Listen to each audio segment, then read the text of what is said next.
While in Athens, we explore the city and visit where the Temple of Zeus used to be, the National Archaeological Museum, and the Acropolis.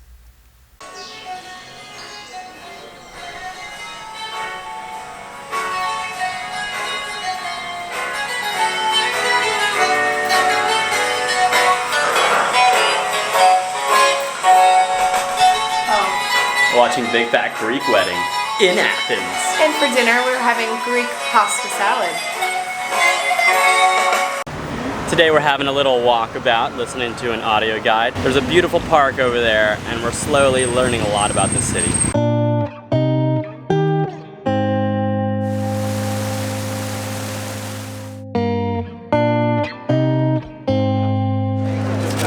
Austin got a double espresso. I got some fresh orange juice.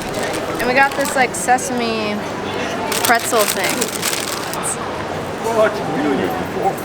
It's pretty good. It's not bad. Rick Steves told us to buy it.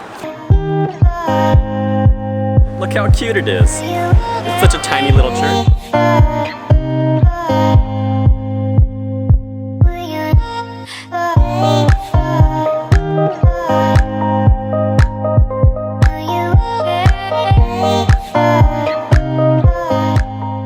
Just thinking to myself, there are some countries that actually have little markets where all of the goods flow out onto the pedestrian-only streets, but then there's a lot more places where people want that close market feeling, and you have only tourist shops, because we were living in the actual Greek part of the city, and there are no markets like this.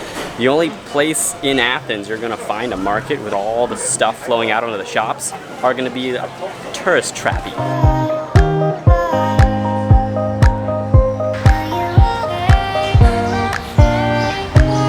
Behind us is the old Corinthian columns that used to surround the Temple of Zeus. And I think this Temple of Zeus had the statue that was one of the ancient wonders of the world. It's no longer standing, unlike the pyramid, but it was. So now it's going to be like the second ancient wonder of the world that we could have seen. And this was by far the largest temple ever built in Greece. Most of it's knocked down now, but the pillars are pretty tall still. I think it was built by the Romans. The Romans came by and saw a temple of Zeus and wanted to outdo it, so they built an even bigger one when they occupied Greece. No. Then what happened? It was started. So they started to build it in 600 BC. It was abandoned, and then when the Romans came in, they saw, this was here, and they're like, oh, Hadrian, the same guy who built the arch that's right behind us, decided to build it up. Who was Roman. I'm so glad she's here. 101 false history facts with Austin Sandifer.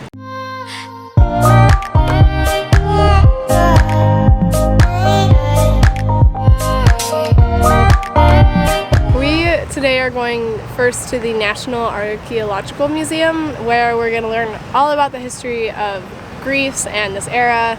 And then after we learn about all of that, we're going to head up to the Acropolis.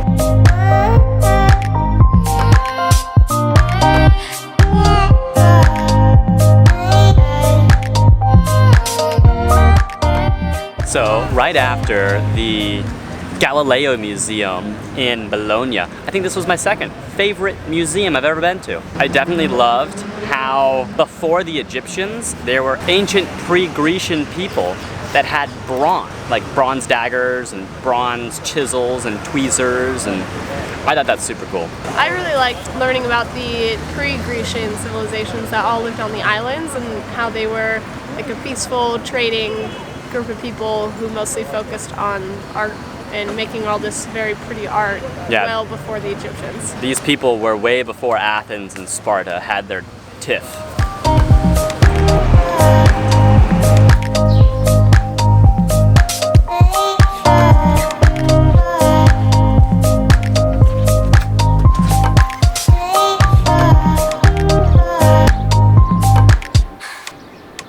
Sometimes you gotta risk it for the biscuit. I jumped over the wall to try to get a cool shot of the flower focusing and then focusing on the background in the church, and I ran into a cactus.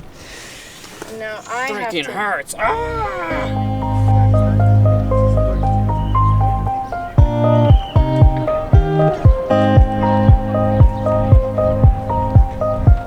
So the real reason for lifting your arms up in the air isn't to have fun, but it's actually to air out your armpits.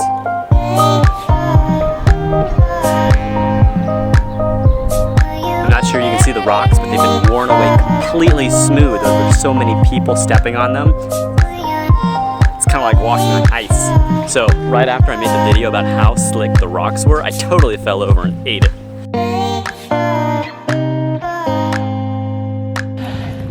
We made it to the Acropolis, finally. This is the main entrance behind us. You might notice the sound might not be quite as good because once we walked in, they took our microphone.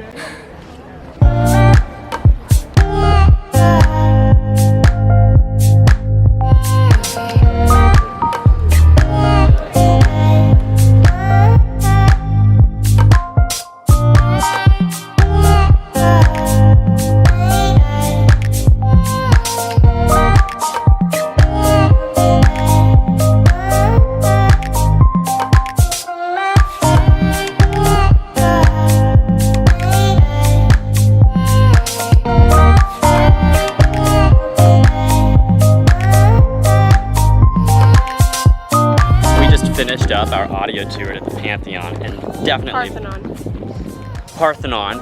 My favorite part is how the Greeks used slightly curved lines to make the entire thing look geometrically perfect. Like the floor is tilted and the columns all tilt in, and they're not actually round all the way going up. They change. I thought that was super cool. I really liked the lady columns, and I was surprised. I thought they'd be a lot bigger than they actually are. Photo right here. But Morgan took that photo. But the total Acropolis itself is huge, and all the buildings are awesome. I can see why people come here, because this is magnificent. Yes, very cool. Lots Also, of history. Morgan has a bit of a cold, and we need to get out of the sun because she has been sniffling and coughing the entire time. But it was worth it. Definitely worth it. Another one was Bolivia. They actually had, it was just like fruit stands all over the place. The golden rule says do unto yourself as you do to others, and I definitely photobomb a lot of other people, so I think it's only fair that someone comes in and photobombs my video. Video bombs.